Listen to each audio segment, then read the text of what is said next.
ठाकुर जी विचरण कर रहे थे, तभी एक खंभ में मणि, उस मणि में ठाकुर जी ने अपना प्रतिबिंब देखा। ठाकुर जी अपना प्रतिबिंब नहीं देखते, क्यों? बहुत कम देखते हैं। जब श्रृंगार आरती होती है लाल जी की, तभी इनको प्रतिबिंब दिखाते हैं, और उस प्रतिबिंब में भी इतने इतराते हैं महाराज, उसमें भी स्वयं को देख करके खुश हो जाते हैं, वाह मैं कितना प्यारा लग रहा हूं। अपना प्रतिबिंब ठाकुर जी इसलिए नहीं देखते क्योंकि स्वयं ठाकुर जी मोहित हो जाते हैं खुद ही पर। जैसे ही ठाकुर जी ने स्वयं का प्रतिबिंब देखा, प्रतिबिंब देख के आगे बढ़े, लेकिन ठाकुर जी मन में विचार करने लगे, मुझे सबके स्वभाव प्रिय हैं, लेकिन अपना यदि देखूं तो अपना प्रतिबिंब बहुत प्रिय है। जब स्वयं को देखता हूं प्रतिबिंब में, तो ऐसा लगता है कि मानो जो सबको मोहित कर रहा है वो स्वयं को जब देखे तो खुद भी मोहित हो रहा है, क्योंकि प्रतिबिंब कभी झूठ नहीं बोलता। प्रतिबिंब का ये स्वभाव है, आप जैसे हो वैसा आपको दिखाता है। ठाकुर जी ने जब प्रतिबिंब देखा, अपने उस प्रतिबिंब स्वरूप को ठाकुर जी ने स्थिर कर दिया, और स्थिर करके अब तो ठाकुर जी लाए महाराज लक्ष्मी जी की पूरी पेटिका लेकर के आए श्रृंगार की, और अपने प्रतिबिंब स्वरूप को ही उन्होंने श्रृंगार करना प्रारंभ किया।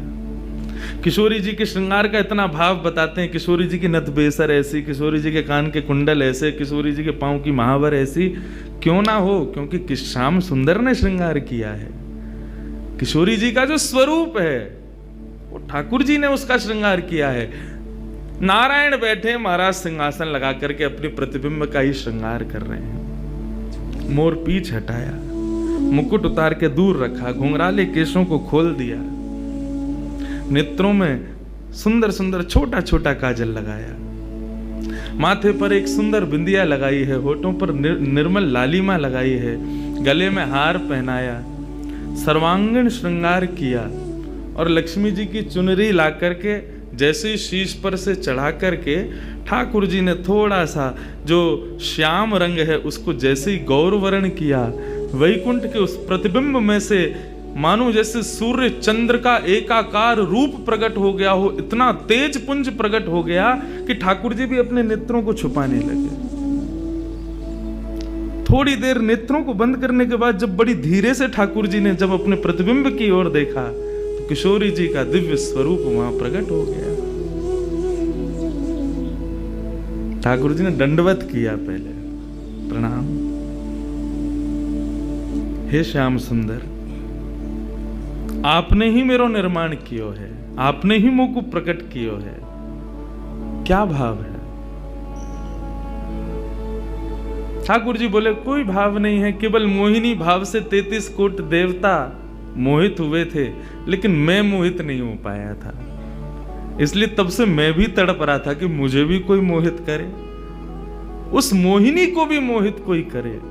वो स्वरूप आज प्रकट हुआ है।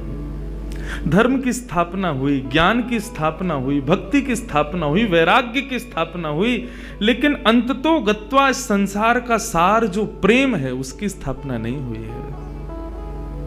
उसके लिए आपका अवतार धारण करना अति आवश्यक है। आप मेरी शक्ति हैं, आप मेरी आत्मा हैं। पूरा विश्व और पूरे विश्व की दिव्य चेतना किसकी प्राप्ति के लिए दौड़ रही है? कि आत्मा एक दिन परमात्मा में मिल जाएगी, लेकिन उस परमात्मा में आत्मा जो विद्यमान है वही तो किशोरी जी हैं। उस आत्मा की परमात्मा की जो आत्मा है वही तो श्री राधा जी हैं। लोग उनके रूप को नहीं समझ पाते।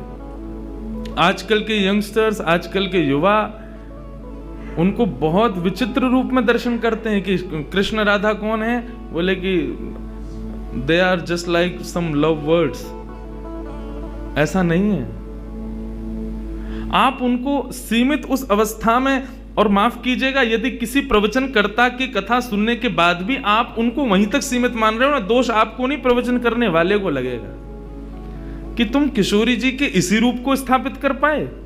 इसीलिए कथाओं में ज्यादा किशोरी जी का प्रसंग ना हम कहते हैं ना उसका स्पर्श करते हैं। स्पर्श करने पहले से भी 100 बार सोचते हैं।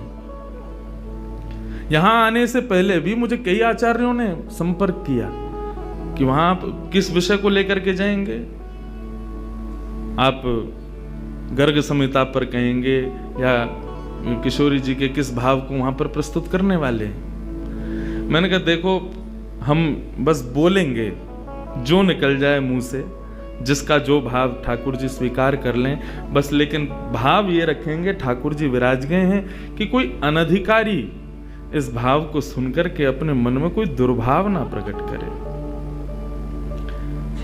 ब्रजवासी बहुत डरते हैं किशोरी जी के भाव को कहने में, क्योंकि जब सामने वाले से प्रत्युत्तर के रूप में कुछ विलग ही सुनने को मिलता है तो बहुत कष्ट होता है हृदय को कि तुमने किशोरी जी को क्या समझा, वो क्या है और तुमने उनके किस रूप को जाना। वो ठाकुर जी का ही प्रतिबिंब स्वरूप है, ठाकुर जी का ही आत्मा स्वरूप है। और एक बात कहूं, प्रतिबिंब से और आत्मा से प्रेम किया जा सकता है, ब्याह नहीं किया जा सकता, क्योंकि प्रतिबिंब और आत्मा ये दोनों हमसे अलग नहीं है। ब्याह के लिए एक अलग व्यक्ति चाहिए, एक हमसे कोई अलग हो, हमसे कोई जुदा हो, दो लोग चाहिए तब ब्याह संपन्न होता है। लेकिन कृष्ण और राधा इन दोनों में भेद है ही नहीं। किशोरी जी और ठाकुर जी में कभी भी कदापि कोई भेद नहीं है।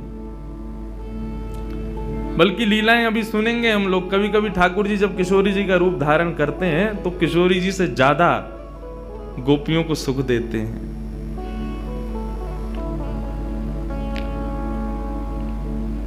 ऐसा भाव किशोरी जी से प्रार्थना की ठाकुर जी ने कि आप पधारो और प्रेम की स्थापना के लिए आप भूमंडल पर सूर्य के ही अवतार वृषभानु जी के यहां पर आप अवतरित हो। तब किशोरी जी ठाकुर जी की बात मान करके और वृषभानु और कीर्ति के यहां पर अवतरित होती हैं।